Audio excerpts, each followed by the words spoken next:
I may give it a shot, but I'm not going to be lining up day of or anything.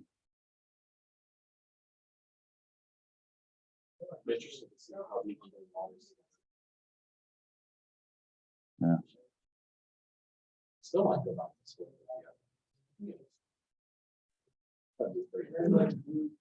Yeah, I'm big into VFX myself. I like to learn as much as I can about it. There's a channel on YouTube called The Corridor Crew if you haven't discovered it yourself yet.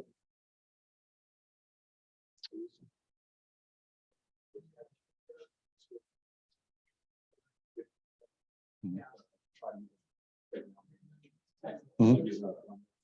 Yeah. Yeah.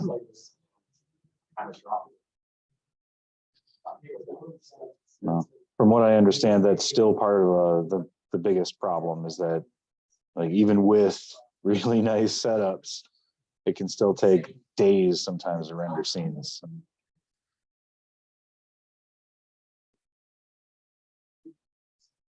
All right. Good there. Recording. Okay.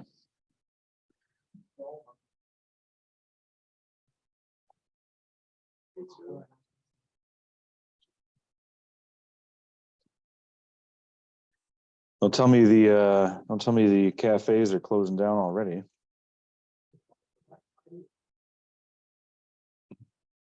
No.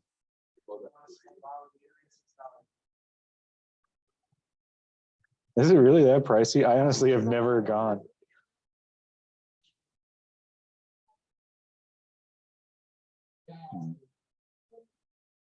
Yeah.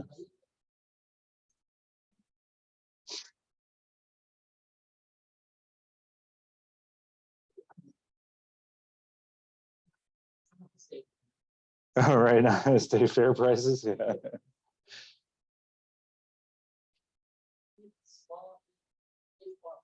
Yeah.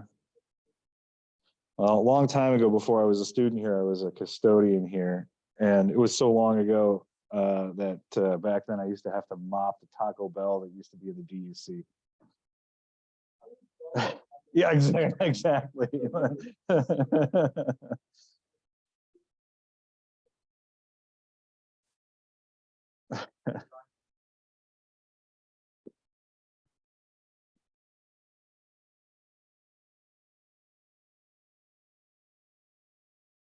All right, let's finish this up. We got 2 days left today. We'll be here on Monday. Wednesday next week. It's for you guys. Work on your term papers. Possibly, I guess we'll see how far we get. Possibly Monday as well. I'll put an announcement up on Canvas if I do it online for Monday. The only class I'm really going to be running next week is the only class that doesn't have any like final capstone project or paper, which is just CIS 226. So they'll be the only ones who are coming in next week, most likely. All right, so we were just getting into cyber warfare. All right, so obviously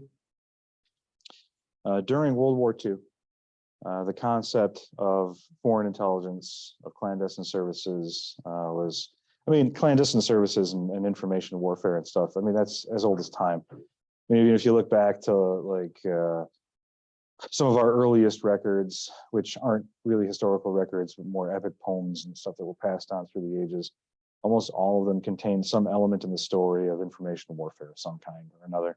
Even if you think about like the biggest battle in history prior to what is now modern history, which would be the Battle of Troy. These days we look back on that and we say that it was Helen, the face that launched 1,000 ships. There was a grudge between Greece and Troy because she had been taken from Greece, that kind of a thing.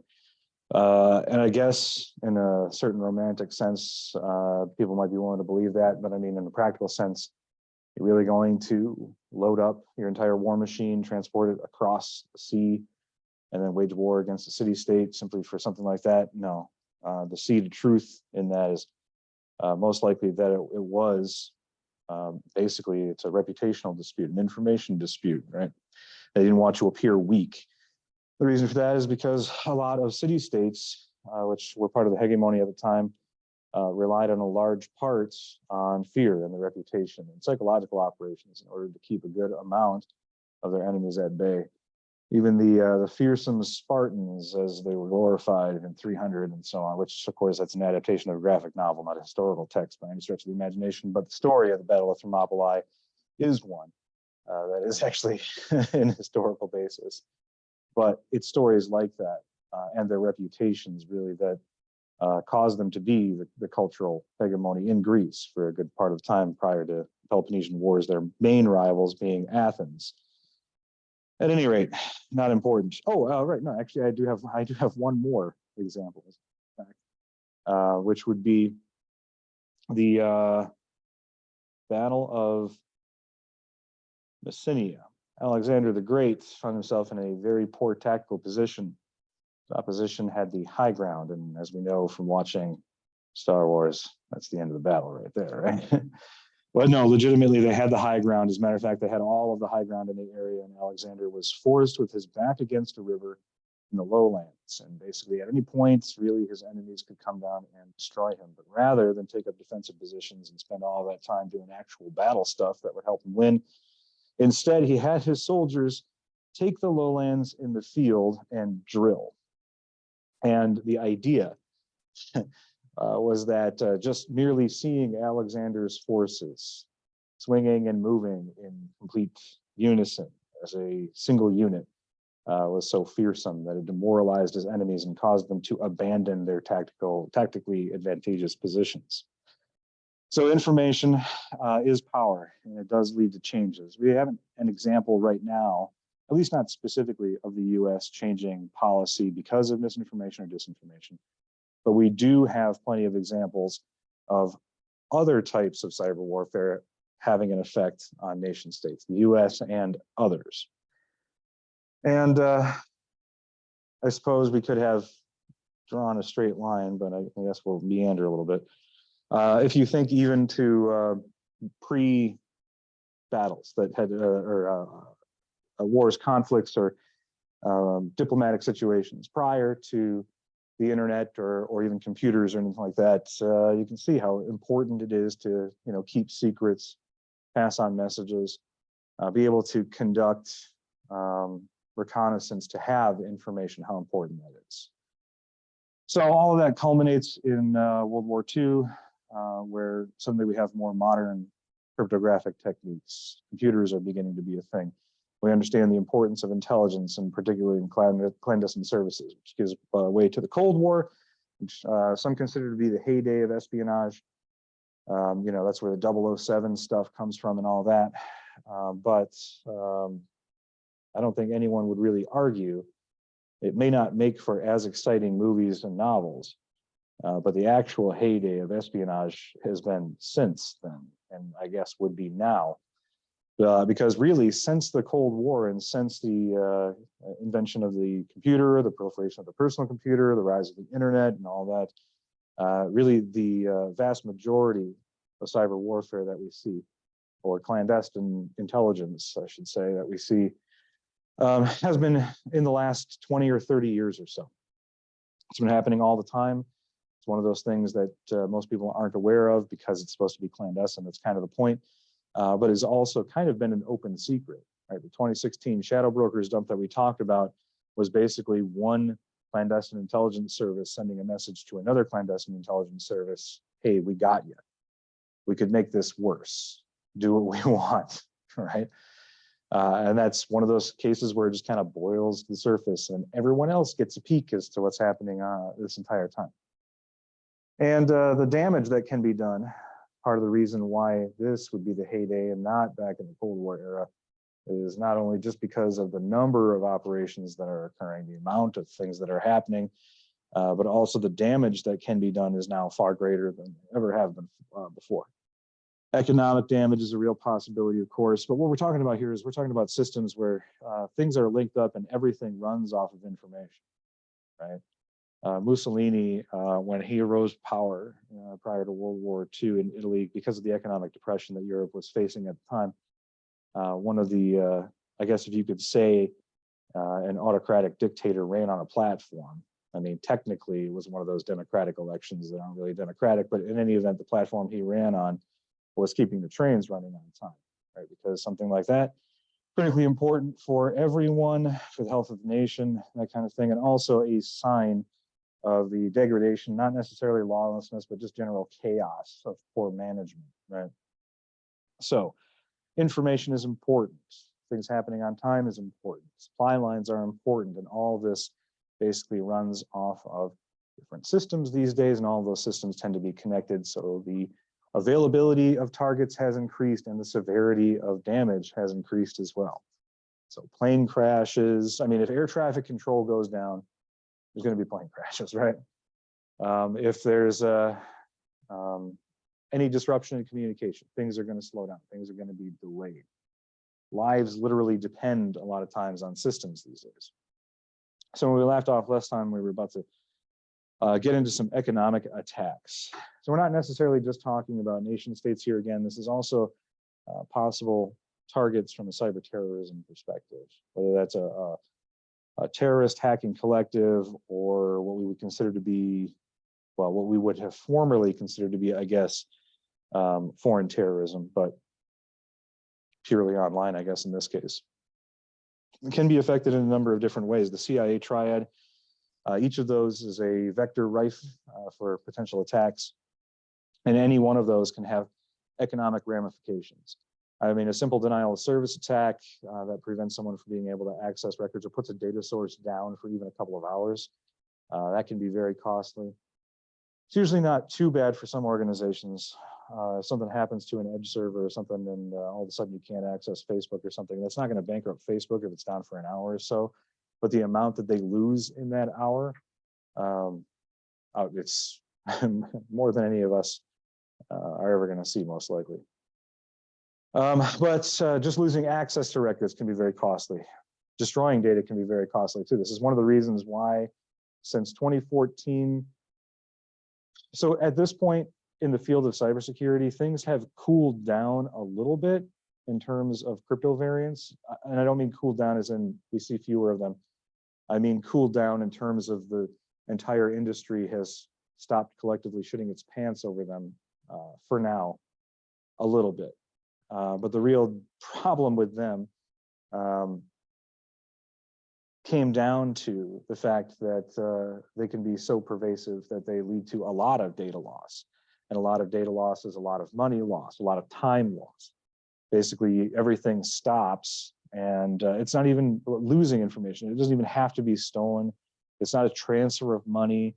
It's not traditional extrinsically valuable targets. It's simply the act of bringing everything to a halt that is costly enough for most organizations that they're willing to pony up the Bitcoin or go to great lengths to recover their losses in those cases.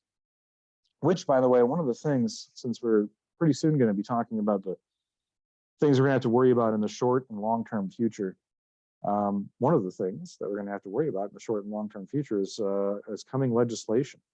In 2021, there was only one instance of a local jurisdiction, a state jurisdiction, passing a law regarding the legality of organizations and paying ransom in ransomware attacks. The projection, according to what's currently been written or what we know will be written and introduced shortly, we're expecting 12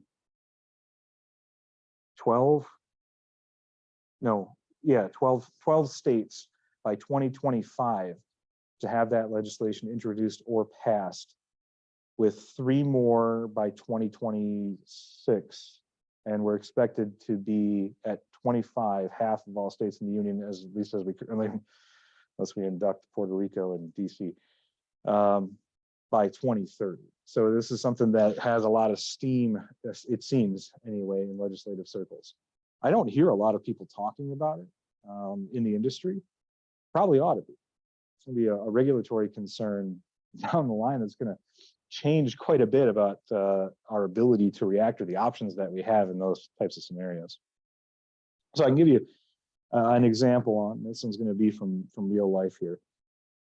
See, part of the issue that we have with cyber warfare as opposed to conventional warfare, I'm sure, so, conventional warfare, if you have soldiers lining up in a field and facing cannons and stuff like that, that's two opposing forces taking the ground, traditionally trained, traditionally armed, that kind of thing. And you're not familiar with the concept of asymmetric warfare.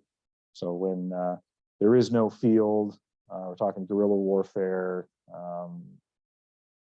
basically ambush tactics or hit and run tactics, that kind of thing. The thing with cyber warfare is that it is entirely, well, it's not entirely, okay, it's so asymmetrical that it's symmetrical. And what I mean by that is you have two forces, neither of which take any ground because there's no ground to be had. They're using the same tactics, but those tactics are intentionally clandestine, underhanded, and with an attempt to not just use hit and run tactics, but to at times avoid detection entirely. So what that means is that, as I mentioned before, you have multiple groups that will be set up. There is no, Russian cyber army. Although there are, like for example, in the United States here, there are plenty of people who are actual members of the armed forces who do wear uniforms, who do conduct cyber operations. So they're there. But when we're talking about cyber warfare, it's usually waged asymmetrically through proxies. So different groups with different skill sets, different objectives, not all of them necessarily receiving orders through a traditional chain of command. It's more like terror cells who operate independently, who may have a contact, who has a contact, and it's just an informal sort of consolidation or conglomeration of different groups of individuals. Or there may be groups that are hired and they have no idea who they're working for, and so on and so forth. So we're talking about various different groups. And one of the popular things to do during the Cold War, even up till today, intelligence services will still operate this way, is you have multiple groups that you field. Some of them are official assets and some of them are unofficial assets. An official asset will be one that has an official cover, meaning that they are working for the State Department as a diplomat or a foreign service officer or an intelligence analyst for the State Department, ostensibly there for foreign policy purposes, but they are also using that official cover to conduct clandestine intelligence operations in their country as well. We have similar situations developed with cyber warfare in that sense as well. Some work officially with the government, some do not. Some are in contact through various different layers of abstraction to the government, but they themselves have absolutely no idea that they're actually working for that government. All these people doing these different roles in different groups or as individuals. So you might spread this work out and say that, that there is an operation underway, and you have different things that must be in place, different pieces to move, similar to disinformation with seeding and echoing. It's not necessarily the same team. So the first team, they might work as, well, these days we have the concept of crime as a service, but let's say that they're connected to some kind of organized crime outfit, right? So they themselves are running their own fraud scams or fake call centers or something like that. And they're contracted, or they're in part of this work, they have this data, and maybe they'll try to sell that data. So they have credit card numbers, bank accounts, and so forth, right? They're just contracted maybe by somebody to sell that data, maybe even under the guise of some kind of data brokerage or something like that. So they do, right? So they're running their scams, they're harvesting data, they just sell it off to somebody else. Another team is contracted to write some novel malwares, to create a Trojan, right? They want something that will be professional enough, that it will seem legitimate, that it will be legitimately useful. And then that way, everyone else will do the work of spreading the software around for them. But it's a time bomb, right? So at the same time, that malware is written so that it will brick machines after a certain date. You can get a team like this together. There are plenty of APTs and state actors and those working in organized crime malware authors who create stuff like this on contract all the time. And there's even black market economic systems where malware authors will sometimes work off of consignment, right? So they'll if you have a target in mind, they'll write the malware and get paid on the back end based on how successful it is. Either way, you get yourself a Trojan, another team completely unaware of the first team. Right? Another team does their other malware that's required for this operation. This one will be a virus. The goal here is a denial of service attack on financial websites. Right? This is also built in a time bomb so that it takes place on a predetermined date. They don't need to worry about distribution. In this case, they just need to create the malware. Then you have other teams who are on reconnaissance. And again, maybe completely independently of the two, not necessarily aware even at all of the bigger picture, but merely hired on speculation, perhaps, to do a little bit of reconnaissance, right? Maybe they too are attached in some fashion to an organized crime or some criminal organization, I should say. But also, for something like what teams 4 and 5 are going to do with footprinting major bank systems, it's very likely that there's already teams, if you do have the resources as a state actor conducting a cyber operation, there are likely already teams out there who are already doing intelligence, right? Because they want to know already who the major bank systems are and what they have and what they're running and who's in charge of them and that kind of thing. So either contracting someone to do a little bit of recon or simply using the intelligence assets that you have available. And then you have team 6, and they're going to do the disinformation campaign. They're going to flood the internet with false stock tips. Put all that together. Okay, so you put all that together, right? So you have credit card numbers, bank account numbers, and so forth. They are going to be released on a predetermined date. You have a Trojan that's going to brick financial machines, assets in financial systems on a specific date. You have a virus to take down websites on a specific date. You get reconnaissance so you know what you're up against in those environments. And then you flood the internet with false stock tips. So then you put all that together. The internet's flooded with stock tips. People are accessing their financial institutions. All of a sudden, financial systems go down. And then there's a panic. And it looks like the financial systems have taken their sites down because too many folk are buying stocks and trying to stick it to Wall Street. This is this whole thing that happened not that long ago, right? So it's all these different pieces, all these different people that are all working together. There's all in concert to create a situation and manufacture, in this case, a panic in financial systems. And that can be extremely destructive. Like even if the attack itself doesn't directly impact any of these financial institutions directly too much. Let's say that the system's going down, puts them behind a day, and they're behind a couple of $1 million. The long-lasting damage, the reputational damage, the organic misinformation that will generate online as a result of this, and the subsequent loss in faith in that institution will cause it to falter. This is not a imaginary situation. This is almost exactly what happened not that long ago, not here in the United States. It was not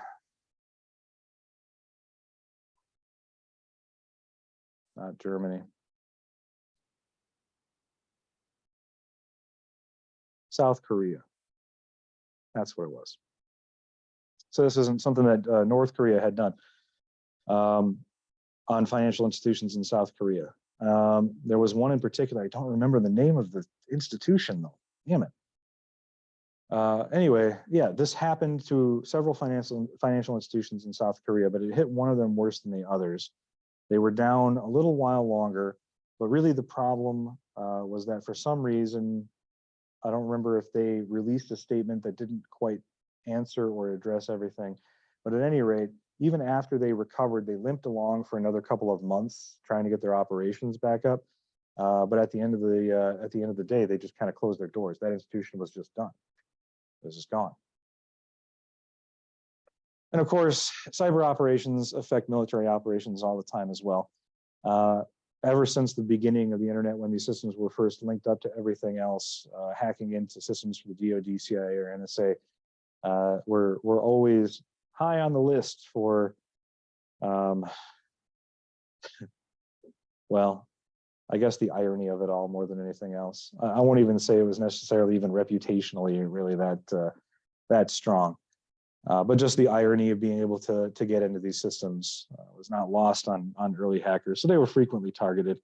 And a lot of the, well, I mean, the CFAA, when it was first written, it was specifically for federal systems as a response to all of that shenaniganry going on. So not only did they beef their systems up, but also passed legislation to make it a serious crime to do those kinds of things.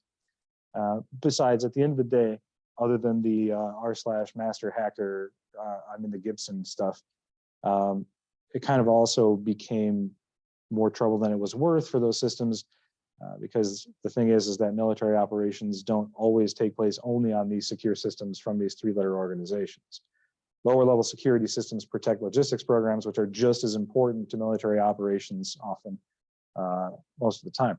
For example, if you didn't take 226, you might not be aware of this, but a couple of years ago, there was a high profile hack for the Office of Personnel Management, which is a governmental organization. You can consider it like federal HR. So they're the ones who handle all the employee records, the W-9s, and all that other stuff that you have to do when you're in HR. And that is not a system that is in any of those three-letter organizations. It's just the OPM, their own little organization. They do their own thing. But that hack basically meant that all of the personal information for every federal employee was leaked. Right? Part of that leak, and also part of what the Bradley Manning leak did, is also reveal information about federal employees. Just these systems, right? They're just not as secure. They don't hold ultra sensitive information, and so they're at lower levels of data classification and protection. But that doesn't mean that just because they're more vulnerable, they can't possibly be used for some nefarious purposes, because even those sensitive systems rely on data from those of lower classifications.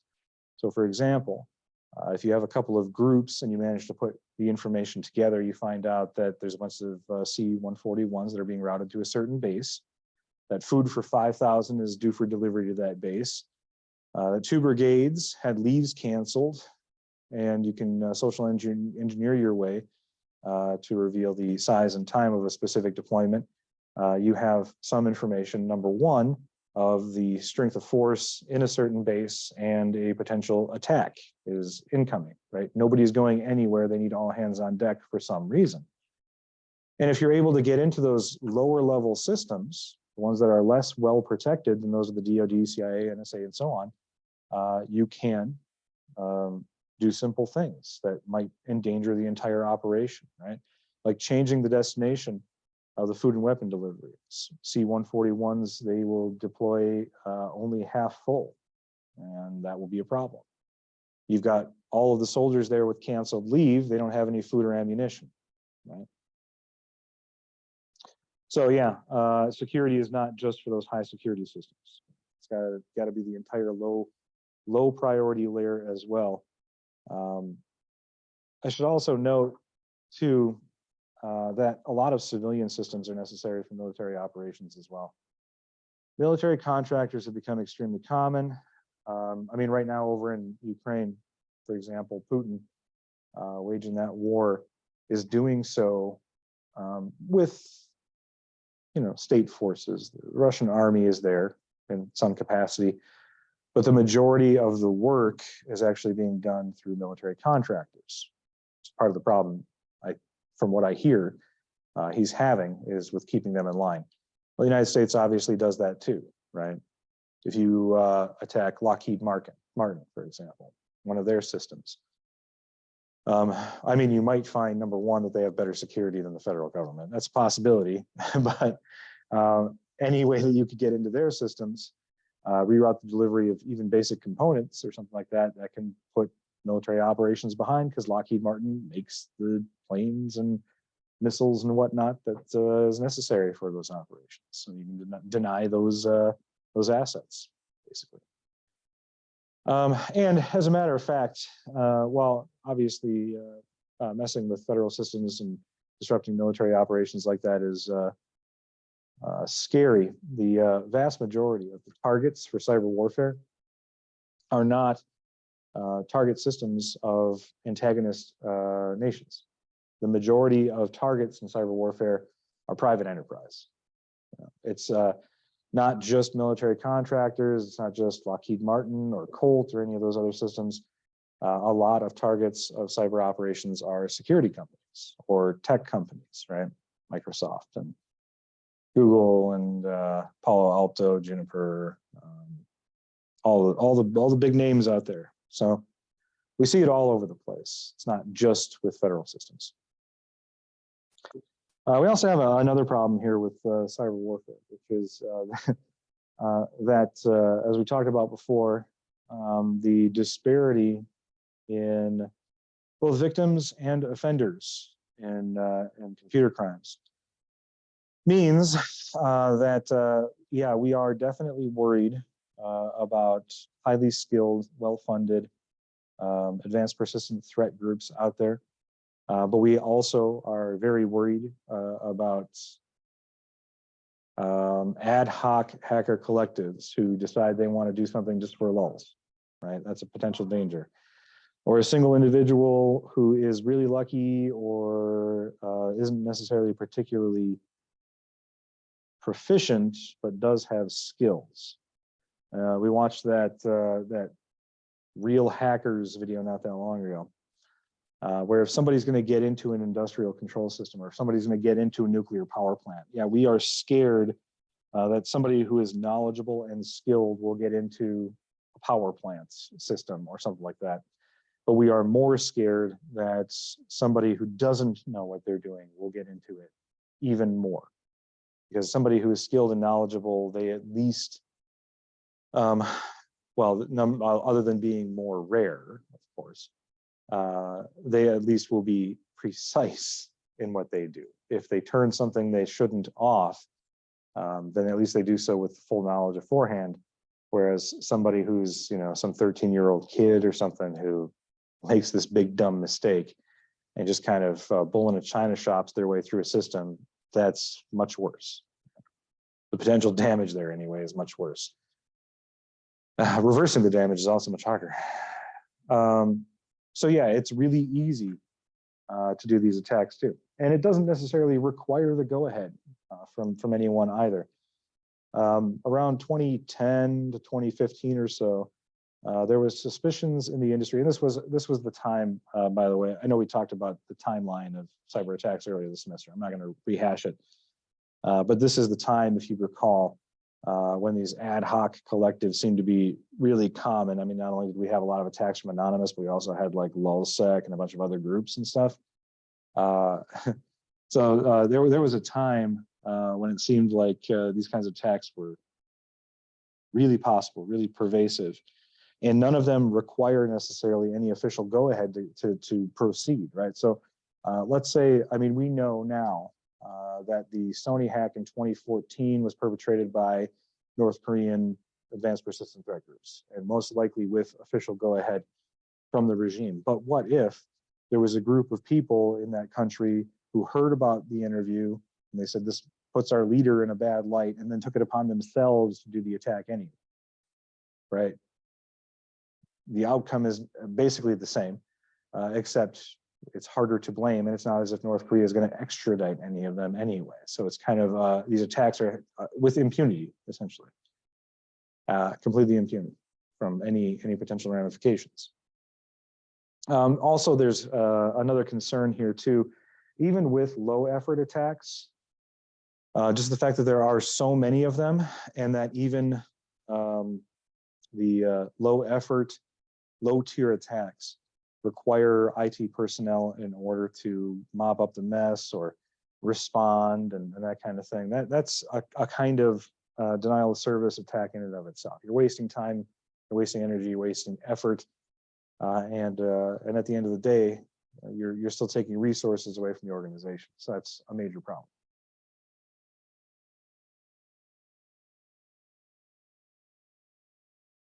All right, So we talked about this just a couple minutes ago, this term, at least this term I used, information warfare. That is what we're talking about here at the end of the day. That's what most cyber warfare is. Although the danger of loss of life and property is there, the majority of cyber warfare that is conducted is information warfare. Tale as old as time.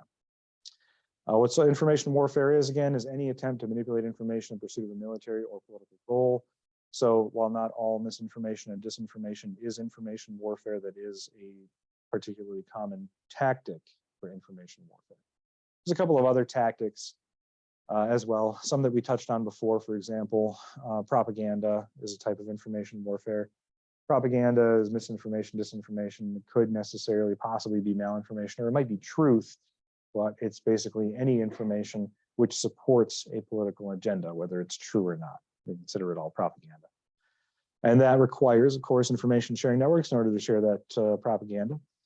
We're also talking about intelligence gathering. We're also talking about denial of intelligence. And we're also talking about what are known as psyops, or psychological operations as well. All of that would be under the umbrella of information warfare. So another part of information warfare is information control. And there's been a lot of interest, of course, in information control over the last few decades or so. In the initial part of what eventually became the internet as it is today, you might have, I think we actually talked about this before, you might have heard of it before, what's known as the Arab Spring, right? Which is still ongoing in a lot of places, led to quite a bit of upheaval. But what did it also lead to? Clamp down. Those who had a vested interest in maintaining the status quo, right? They didn't like that. That's part of information control, clamping down on that. Great Firewall of China, as it was called, and so on. Making sure that anything that is distributed within those borders, or within their sphere of influence, I should say, is approved. And that is not at all a new tactic either. If you've heard the story before, you may have, of Tokyo Rose. So in World War II, English language broadcasts in the Pacific Theater from a woman who is affectionately known, or came to be known by the soldiers as Tokyo Rose, would do English language broadcasts of Japanese propaganda, basically warning the soldiers that their time on these rocks in the Pacific was not going to be well spent, that they would die horribly, that Japan would prevail, that they would never surrender, so on and so forth. Or over in the European theater, Radio Free Europe was maintained during the Cold War by the former Allied powers as a way of broadcasting propaganda past the Iron Curtain. Information control, right? So that information, I mean, it's not as if anyone out there was really going to admit to everybody else, like, hey, this Tokyo Rose person, they kind of have a point. Can we have a conversation and vote democratically on whether or not we should remain in Palau? That wasn't going to happen. It was still a theater of war. But that information sneaking through still counteracts some of the information that the soldiers are receiving. As we talked about before, with the example of the KKK and Superman, the ability to reach a wide audience and essentially undermine the existing information, the status quo in the minds of those who are listening, can be very powerful. We see this all the time. Also, information control also means language manipulation, right? Making a message sound better, the truthiness of a message, right, to come through. So rather than saying that innocent civilians are killed, we just call it collateral damage, or we say starting a war is a preemptive action, or we say it's a special military action or operation, right? Which also, coincidentally, in many cases, it seems anyway, by not actually calling it a war, it means you also don't have to put out for veterans benefits because they didn't fight in a war. It was just a police action, right? Oops. All right, so information control happens on the internet too, but it happens in a little bit of a different way. I mean, in some parts of the world, as I mentioned, entire nations make the decision to basically bottleneck the internet across a couple of different areas and put everything through security filters to create their own national filter bubble. Some places do that. Most places, even the ones that do that, find that it's not necessarily as effective as they once thought.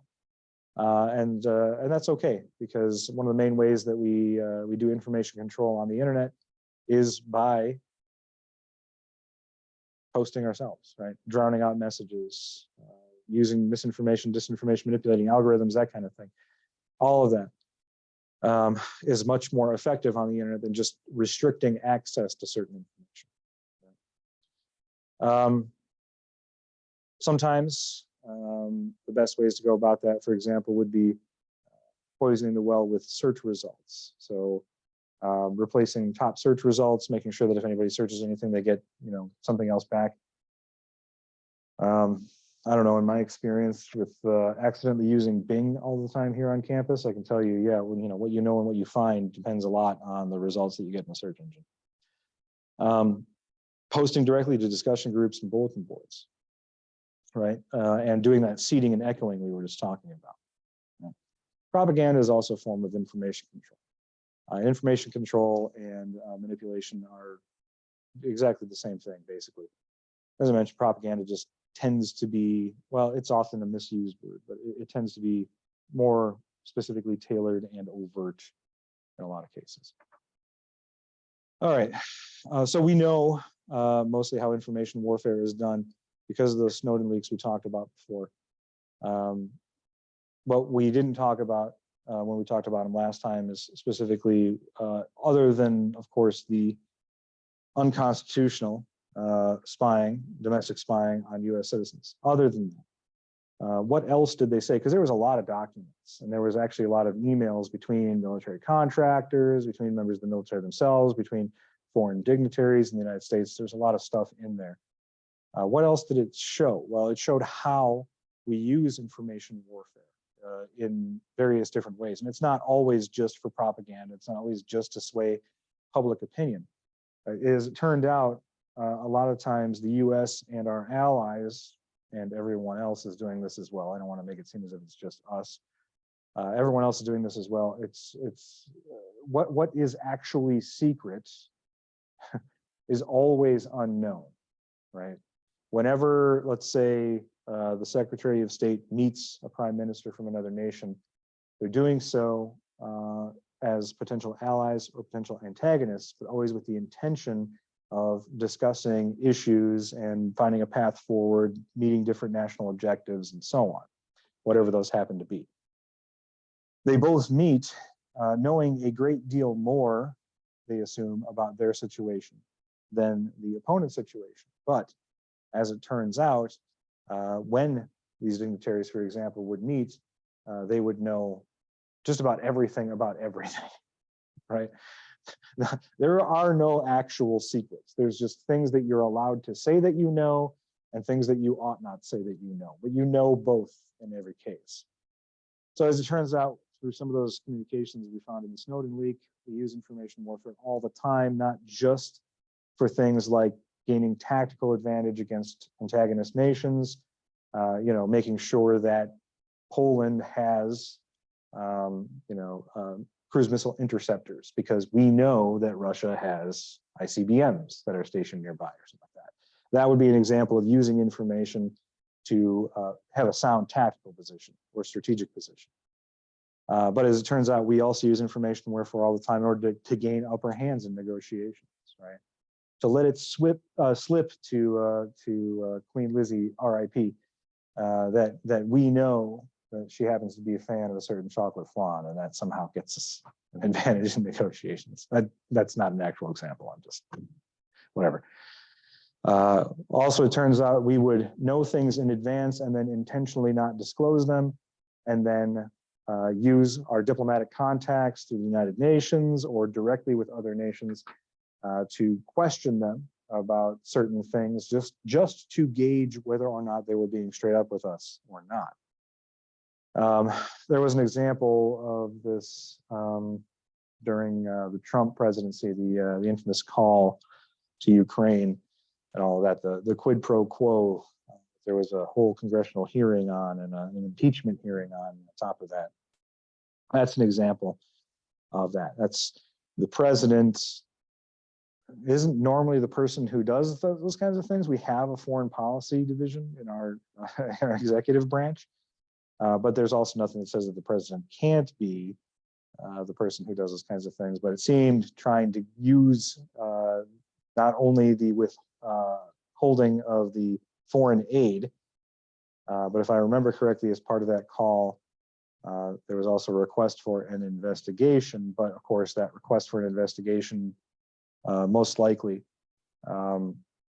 based upon information the government already had, right?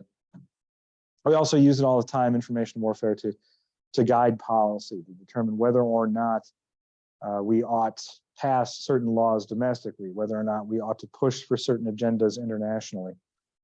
An example of this, actually, I have a perfect example of this. It's prior to the internet, but it's information warfare. So the US Civil War, things for the North. If you've studied history, or at least this particular period in history, you might know that many historians doubt whether or not the war really literally could have gone any other way. The North was an industrial superpower, the South was not, because they were relying on slaves for industry. It wasn't a tenable position.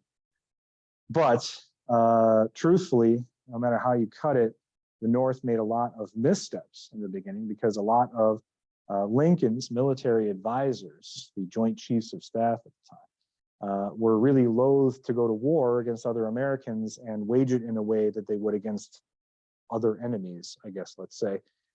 And so the war dragged out quite a bit longer than Lincoln or anyone else would have liked, or was likely even necessary.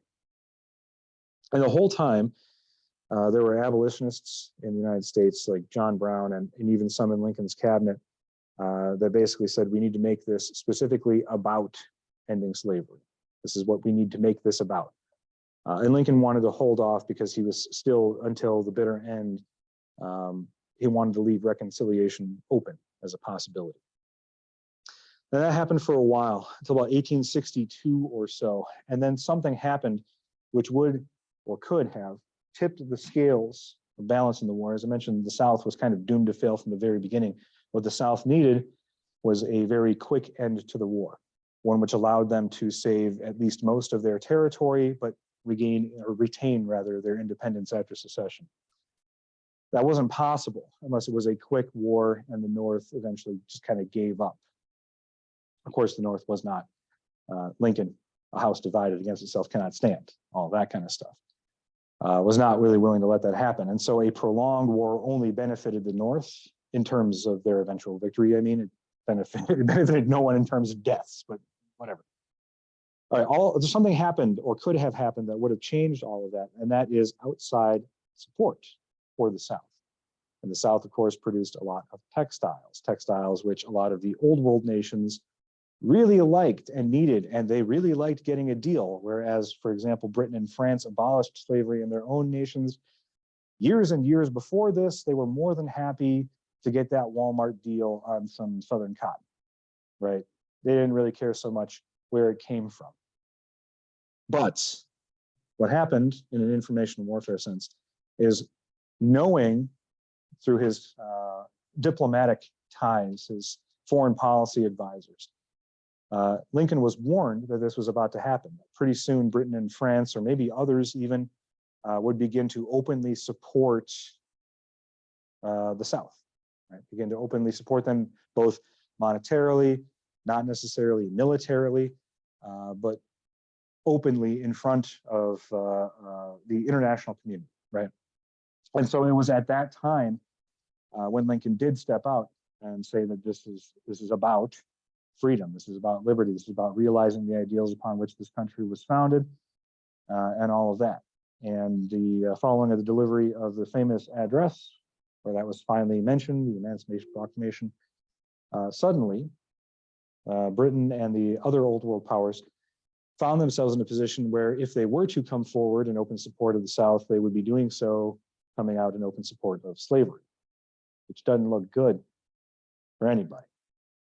And so that diplomatic masterstroke right there is what eventually led to them not coming out in open support of the South. and eventually leading to the end of the Civil War in the way that it did for us. So we use it to guide policy all the time too, right?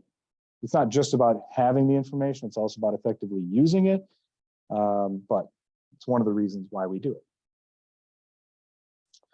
All right, so as I mentioned a couple of times before, I haven't specifically defined it, but I've been talking about state actors, APTs, and hacktivist collectives, and so on. All of them can participate in attacks, but not all of them are the same thing. An APT, an Advanced Persistent Threat Group, is sometimes in the industry used synonymously with state actors, but technically speaking, they're actually different terms.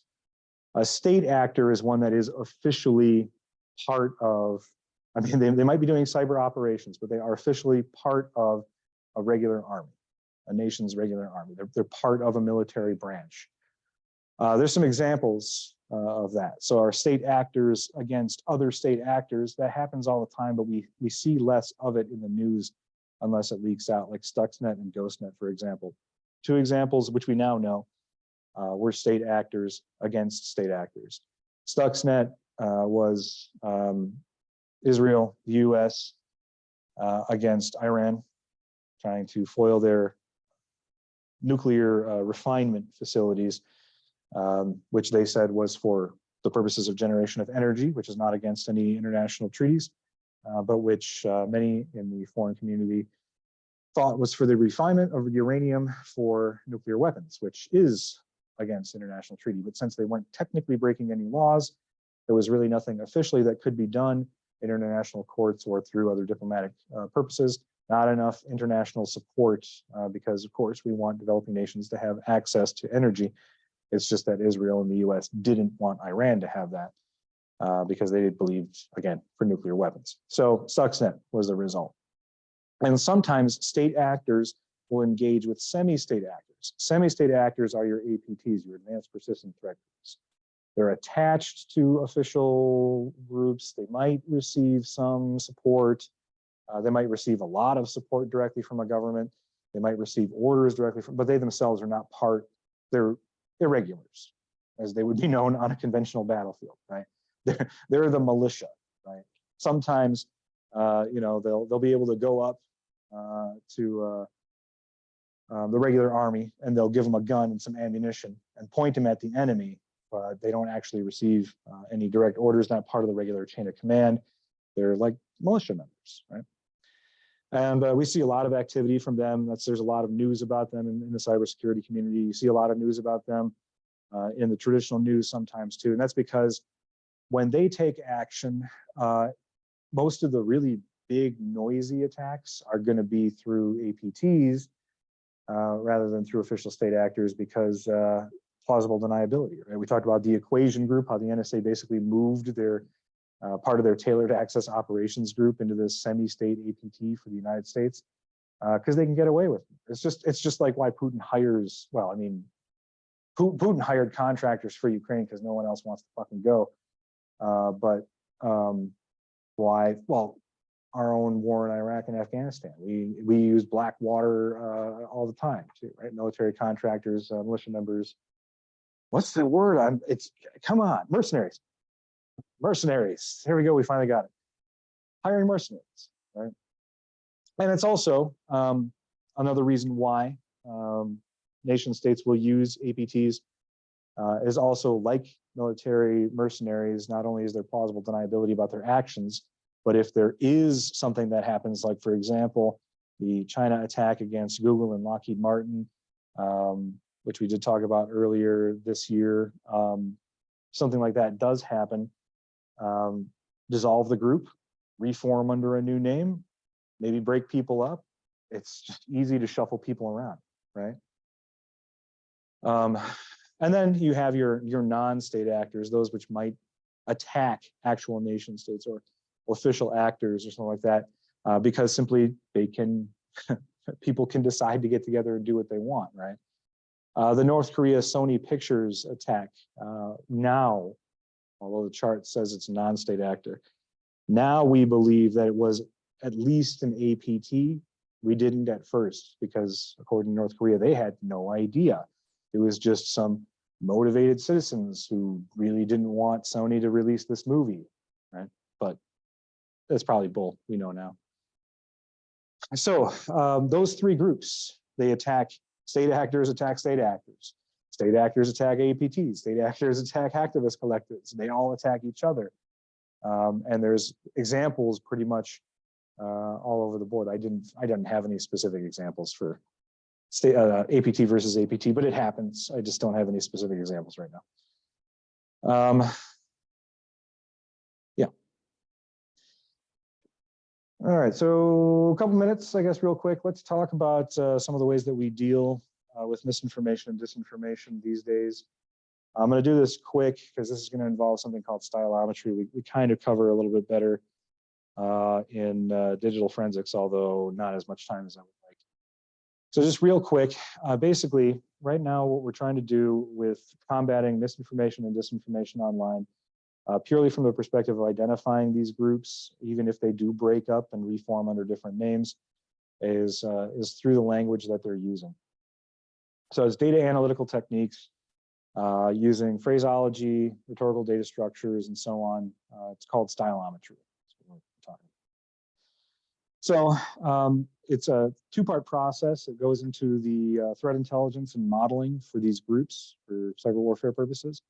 So part of them, of course, is going to be victim selection, which we absolutely have to be aware of. I mean, victims, like, for example, Sony Pictures, Microsoft, and so on, they're going to be selected for various different reasons, but usually specific reasons.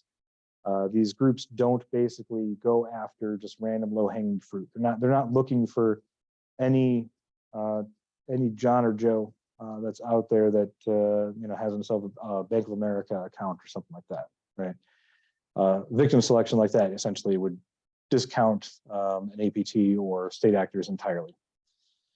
Part of the reason, or part of the way that we also do this is with adversary profiling. We need to know who these groups are, where they're operating. There are plenty of places out there that are trying to keep tabs on them. It's very difficult because they are, by their very nature, underground, unknown, and operating in the shadows. But they do have to surface occasionally from time to time, and there are threat intelligence services out there that are doing their best to try and keep tabs on. So what I'm getting at is a lot of the time when these groups get together, there's going to be, so these groups can easily disappear and they can easily reform, but the people within them, not so much, because we're talking about skill sets which aren't exactly interchangeable, right? We're not talking about individuals that you can just, go to any old job services board, put up a posting looking for lead hacker, do apply. These are people that their skill sets are known, and until they are personally stopped, will continue to resurface because it's kind of what they do. What frustrates this process is that, of course, not only are they themselves not really willing to divulge a lot of information directly, meaning that a lot of the information that we have has to be inferred from known attacks. We also have groups that will launch attacks and claim, for example, credit for things they didn't do, or will deny credit for things that they did, or will launch false flag operations just to confuse the international intelligence community. Because, of course, why wouldn't they? They totally can. We're talking about misinformation and disinformation. So they're keenly aware of the possibility of completely throwing a wrench in the works by doing something a little out of the norm. So that's why we rely on fancy math here with stylometry, mostly in order to try and identify this people. Because while they can try to obfuscate their identity with false flag attacks, idiosyncrasies will often leak into either the language that they use online and the messages that they post, or in code stylometry. So the code that they're writing might leave markers as well. And I think we did talk about this a little earlier this semester, but actually right now, one of the leaders in code stylometry is actually here in Wisconsin, down in University of Wisconsin-Madison. In 2014, they finally published their results from a system that they were developing, which performed code stylometry, so most code stylometry up until 2014 or so. Well, it happened before this, but what they did well that hadn't been done well until then was most code stylometry was on source code. And how often do you come across source code and stuff like this? The answer is never. You never get a source code. So what they managed to do is they developed a system to do code stylometry on decompiled code, and that's pretty special. So what we look for in terms of language usage is, of course, there's going to be linguistic cues in there, and stylometry itself goes back to the 19th century, pre-computers. So as far as its efficacy goes, it's pretty well known, it's pretty well established. It's just that computational stylometry is something that we're still working on, and code stylometry itself is fairly new. So what we basically do is we take the text, we quantify it, and we'll basically run probability analysis on it in order to do one-to-one comparisons on large data sets. So we need to have attributable text in order to do what's known as attribution, authorship attribution. We take these linguistic cues. Again, we do that fancy magic with the math, and eventually come across certain cues which can be used, for example, to not only identify an author's particular idiosyncratic authorship style, but which could also be revealing, for example, of their emotional state or their cognitive states by their usage of these particular cues. So some popular cues that we get, and these come from, as I mentioned, there's a lot of people doing research on this. These are Stanford parts of speech, as they're known. So things like word count, the use of first person singular. Sorry, my mouth's dry. First person singular, negations, emotional language, exclusive words, motion words, and so on. These are Stanford parts of speech, as they're called. All right, so what we do is once we have these profiles, then we can begin the process of walking everything back, because these data sources link from place to place. It's hard to tell from where a story originates. We have to kind of go back into the past. And so even if something is posted on a reputable site, let's say that, I'm trying to think of a reputable source of news. I'm blanking because there's so few. Let's say we see something posted on the BBC's front page and we say, well, that looks a little bit strange, but it's the BBC. If we were to take the elements of that story and we were to run it through a regression model, we might find that the sources, or if they're not linked in the article, hopefully they're linked in the article, but if they're not, maybe we go back and find those sources and step through. So, you know, for example, trying to figure out how this connection between Barack Obama and his involvement in the religion of Islam, despite his constant contradictions. If we went through this chain, we would be able to maybe come up with some kind of a link. Basically, we're just kind of quantifying all of this language and making it queryable, right? And we can do this with shorter message too, with what's known as short message stylometry. So whether they're tweets, posts, or whatever, they don't have to be full news articles. But we do still need a lot of information to work with, because all of this goes into essentially establishing different authorship patterns. We need to have enough data in order to do enough extractions and run the right qualifiers and canonicizers in order to come up with a template profile that we can then use for comparison with other texts. And even then, we don't really ever come up with, because we're talking about probability models here, we never really come up with a true 100% accuracy. The closer we get to 100% is the best we can do, and we can only ever approach one. We can never quite reach it. That's part of the problem. So these signal posts, as we call them, what we use are what are known as SVMs, support vector machines, and we load that up with language features. These language features, which are going to be natural language processes or phraseology, and parts of speech, as we just saw, will tag different language components and extract them into what are known as write prints or sentiment features, or sometimes just classifiers. Will give us some of that analytical data, right? We get enough of that, we cluster these signal posts together, and eventually we're able to produce our probability, usually using some constant like Jacquard's constant that you see here. It's just a way of comparing things. So relative similarity, like for example, with these two posts here. My God, is this real? Breaking 2 explosions in the White House and Barack Obama is injured. And then we have this other one here. Is this true or hacked account? Breaking 2 explosions in the White House and Barack Obama is injured, right? I mean, in this case, they're short messages. They're the same. Visually, we can see this. But the point is that it's a one-to-one comparison, but it's a probability comparison based on their apparent similarity.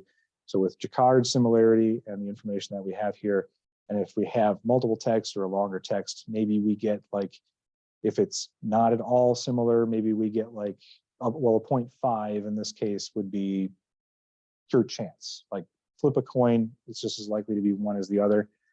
If it's not at all alike, maybe we end up with a 0.4 or a 0.3, something along those lines. But if it's very similar, maybe we get a 0.7 or above, and that tells us, okay, there's definitely a better than average, better than random chance anyway, that these are linked in some way.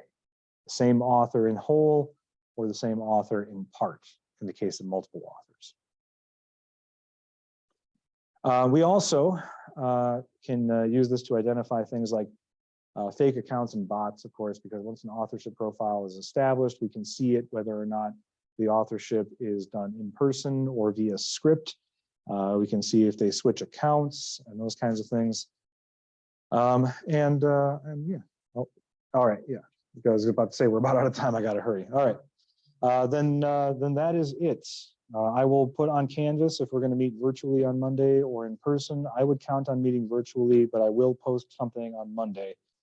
Wednesday next week is entirely for you to work on your term papers. So take care. Have a good weekend.